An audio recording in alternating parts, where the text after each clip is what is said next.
A path I followed until paths there was no more. Now it follows me.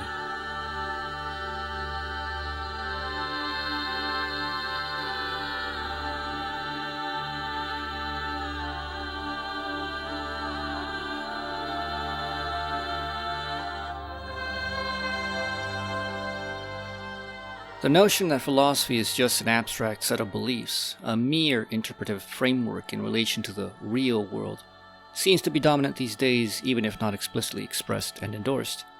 It is now not considered anything strange or damning that a philosopher professes a belief which they do not live, that is, that they are a hypocrite.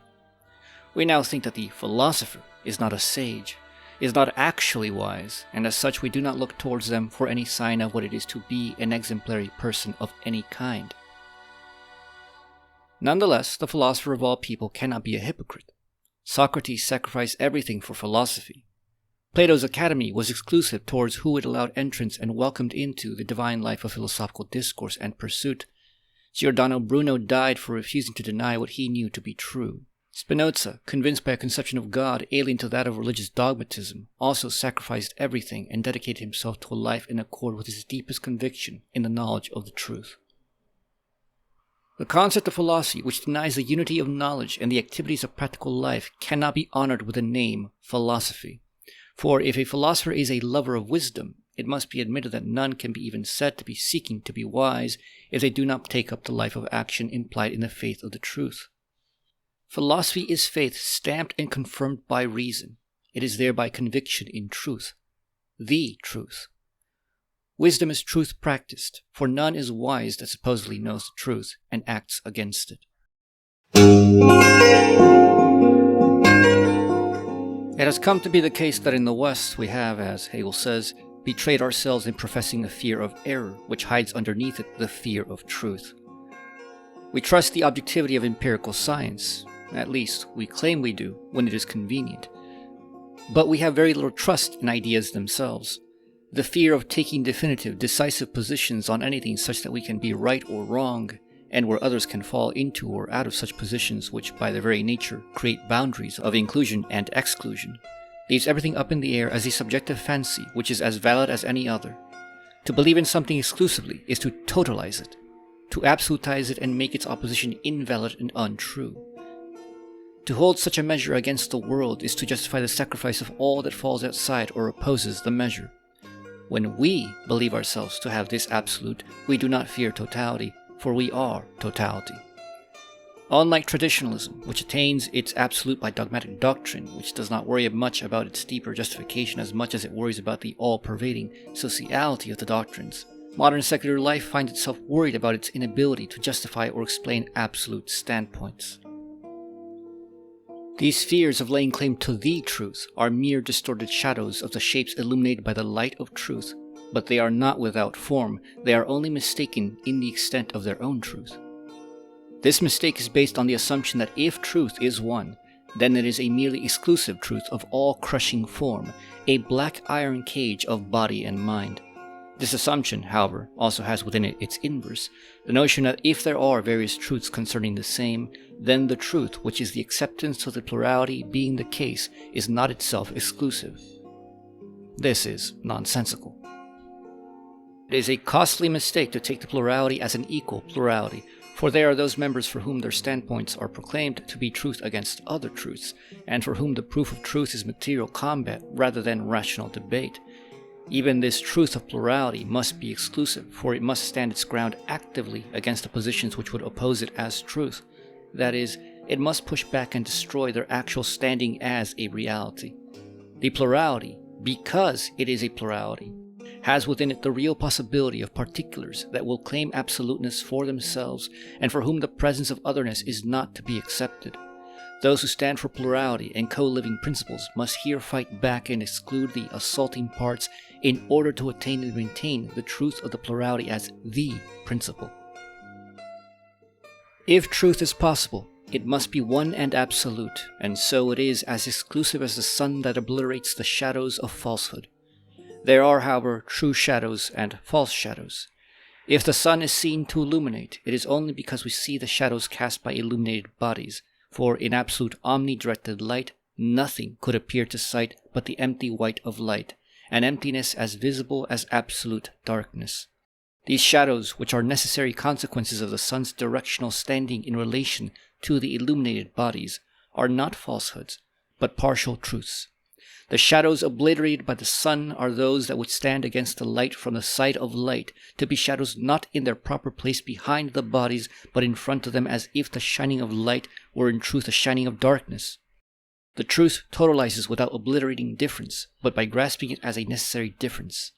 This is not an indifference to difference, where bygones are left to be bygones, but a very interested difference of an integrative unity in that difference itself. The stakes of the idea of philosophy. It is said quite often that the philosopher G.W.F. Hegel only interpreted the world and had no positive views on how or what it, and we, ought to become. There are indeed many passages one can cite to bolster an abstract argument that Hegel thinks philosophy is ultimately passive and offers only a retroactive explanation of the world, a justification of what is, and no guide for how to live one's life. Given the interpretative difficulties of making an argument for any Hegelian reading, difficulties that necessarily turn any argument into an exegetic recapitulation which can never simplify Hegel's own exposition of his work, I shall not pretend that I can give full and proper justification of my reading here. Nonetheless, the position staked here is consonant and consequent to the very idea of Hegelianism's discovery of the concept, the truth which is absolute, which is self-correspondent, self-actualizing, and self-determining. For Hegel, the beginning and end of all things is freedom. The concrete meaning of this, consequent to the self-individuation of the universal, is that the normative onus of all individuals is to be free, not in an abstract sense, but in the sense fit for their own individual existence in the place and time in the society they are born to and inhabit. Philosophy is the knowledge that we are and should be free. Our nature drives towards freedom, and wisdom is lived freedom. The pursuit of philosophy is the ultimate danger to tyranny anywhere and of all kinds, for even in the most abject slavery it hastens and compels the individual spirit to yearn for and struggle for freedom. What more can be expected of wisdom? The wise must come to know the world as one that is many in being one, as subjectivity that is objective in being subject, as self-determining in being determined. The absolute has no given aim, it is its own self-given aim.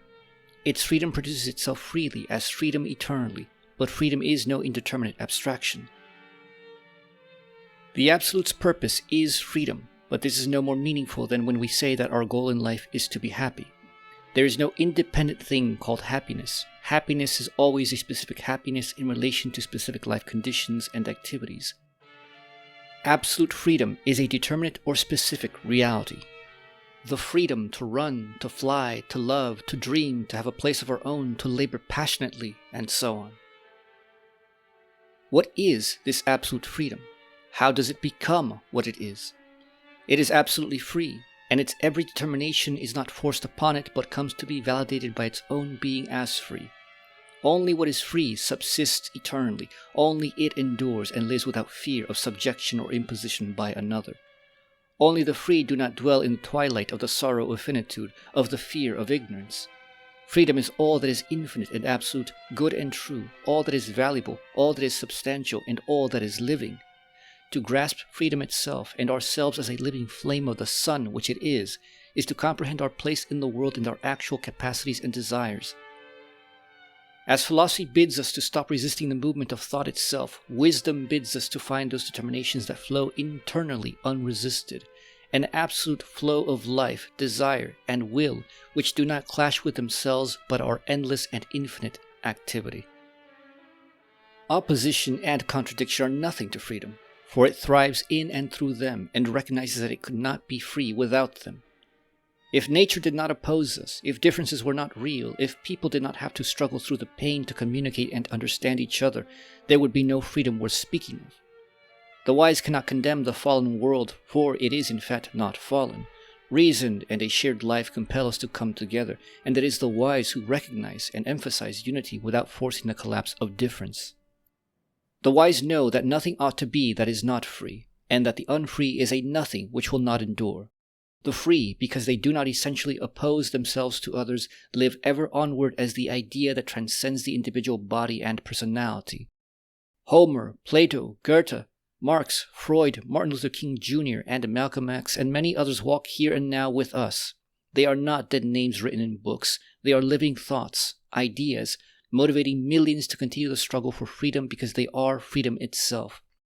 The religious leaders, the artists, and the philosophers who profess the universal family of humanity, the universality of love, and the infinite worth of individuality are different voices of one message. They were not always perfect. They did not always speak to the universal as such. But as they live in us as the concrete idea of freedom, we transform theory into living acts. The Herculean task of freeing oneself from depression is no more or less important than the task of freeing another from slavery in the grand scheme of things. There is a time and place for all things under the sun, and all struggles and victories are as worthy as the individual that frees themselves through them. Freedom is at once a radically universal and individual project. The aims of freedom are not exclusive, but focus is focus, and where conviction lies, there lies the energy of life and will to power through adversities. The greatest strength and greatest weight of freedom is itself. It is self-determination. It is absolute responsibility for what follows its determination. Freedom is not given its path, but forges it alone and always with ambivalence. Only in the wake of its realization does it know the necessity of its path.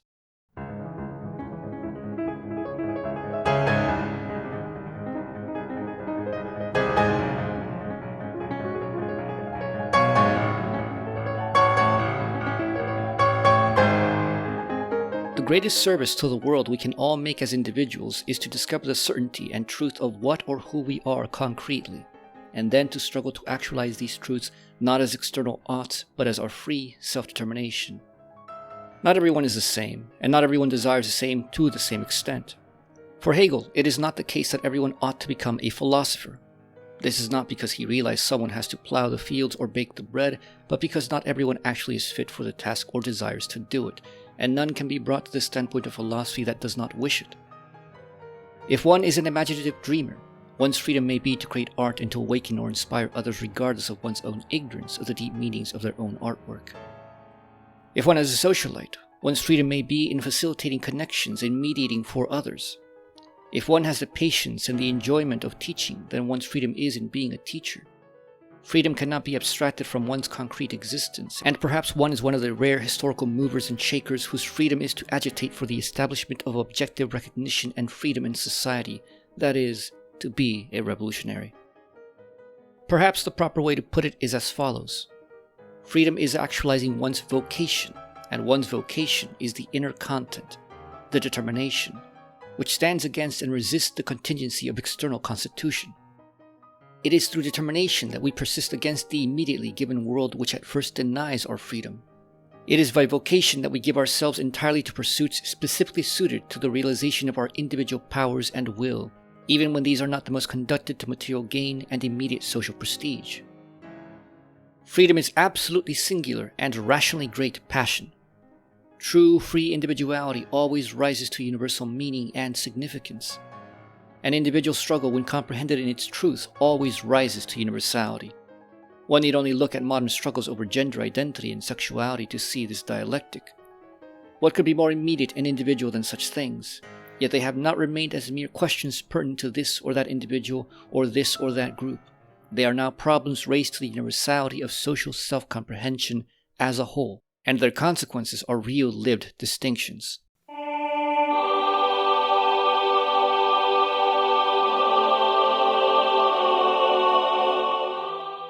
The universal end of all. You and I were born to be free. One can with very good grounds follow Jean-Paul Sartre in proclaiming that we are doomed to be free. We cannot escape the problem of freedom anywhere at any time. Someone, somewhere, somehow is always struggling to free themselves and determine something new that was not there prior. This is the ontological, natural, spiritual, moral, and existential fate of human being as spirit or mind. Whether we live up to the task, whether we acknowledge and accept a challenge in its responsibilities, is a matter of various contingencies which are not entirely in our control.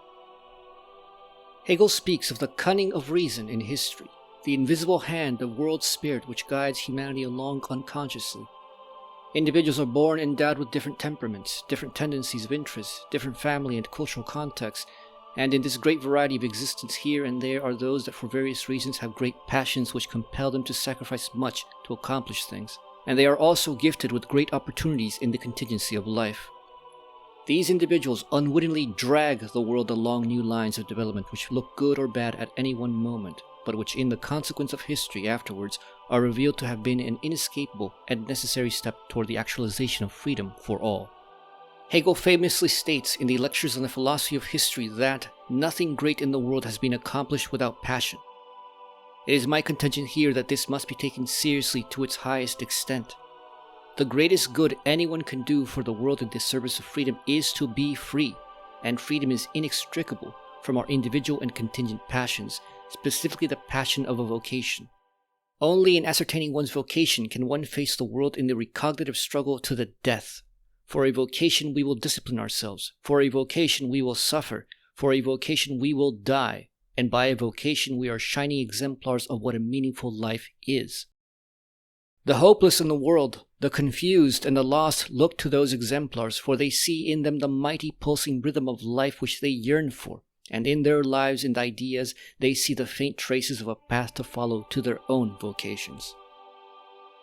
Those who are free, in merely being free, draw others to themselves as a magnet draws iron, and if those that orbit about them do not themselves rise to that freedom fully on their own, they nonetheless find these exemplars as their consciousness expressed in a clarity and conviction that they themselves could not express. The will of one thereby becomes the express will of many, and a social movement gains reality. The individual contingency is confirmed as a universal necessity. Haphazardly, those who seek only their own glory or self-interest may thereby accomplish universal aims by no consciousness of their own, such as that which comes about through the convergence of greed and technological development, of single-minded scientific obsession, of artistic vision, etc. However, there are those who are consciously burdened with the need to express a truth that even they do not quite comprehend, and whose consequences they cannot foresee. Did Zarathustra, Buddha, or Jesus know that their spiritual doctrines would make and break civilizational empires? Did the Renaissance artists realize that they would begin the rumblings which would shake the earth of art such that its seemingly secure foundations would crumble? Did the black musicians who gave birth to rock and roll realize that they were a monumental step in the progress of modern human liberation against traditionalism and its unjustified prudishness in their time? Each of these sought only to gain the truth of one part of reality. Some it was not even consciously sought as a greater universal truth. But so essential was it that it interlinked with everything else, and became the spearhead dug into a chink in the armor of the state of things. If every individual determined or discovered their great passion, no matter how singular or basic, the world would not thereby have the possibility of being gained, but would there and then be gained. For the process of freedom is the presence of freedom itself, no less than its completed works.